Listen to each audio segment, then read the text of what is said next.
Hey, how's it going? Thank you so much for giving me the chance to showcase my project, David. And this video is going to be my first project, my gym management software. All my code and my data files will be on my GitHub. I have used some sample data for this demonstration, and that can be found on my GitHub as well. So to start things off, I'm gonna log in. I'm going to start off with the admin side. There's three types of accounts: the admin, trainer, and the member. You can create the accounts here by choosing a member or trainer, and the admins are created separately. So I'm going to start off with the admin account. Here you can see that the admin can see the total revenue of the platform and the number of transactions that has happened. And you can also add supplies such as room or equipment. You can see the current rooms and equipment in the gym. You can also view every single member or every single trainer. And you can also view all the transactions that has happened on the platform. You can also change user settings, or account settings like name, password. So let me just move on to the member. And the member is where they can actually book for sessions. So for example, here you can see that I'm currently booked in for one session, and that's on Wednesday at this time. This is also my current workout plan. You also have a to-do list on this dashboard. So for example, if I want to do a 1 minute plank today, I can just add that in, and once I finish that, I can check it out and also delete that. And you can also change your plan. So right now, let me just change it to this one. I go back here, you can see now it's more cardio. So cycle, jump rope, and swimming.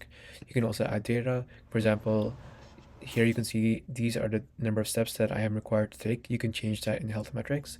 But here you can see the daily progress of how many steps you've been taking every single day and how many more steps you need to take to reach your goal.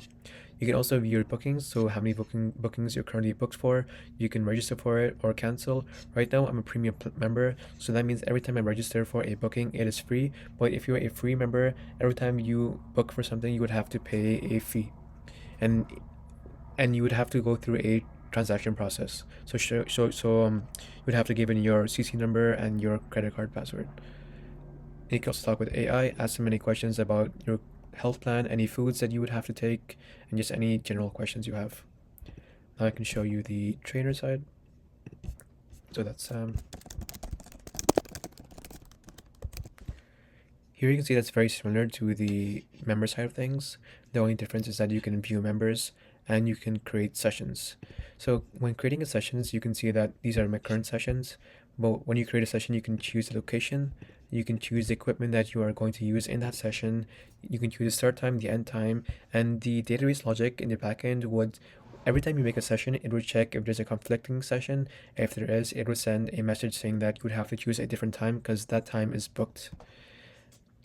And that is my general view of or the general demonstration of my project. Now, when talking about difficulties I had when making this project, I felt like the authentication part.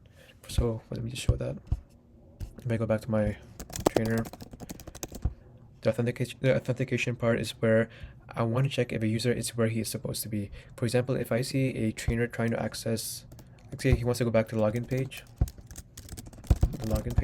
it would redirect him back to his dashboard. And same thing goes with if he's trying to access the admin dashboard, it would redirect him back to this page. And every time he accesses a different page, all his local information about his profile will be saved as cache. And that is what I had to learn to do. And I found that to be the most difficult part.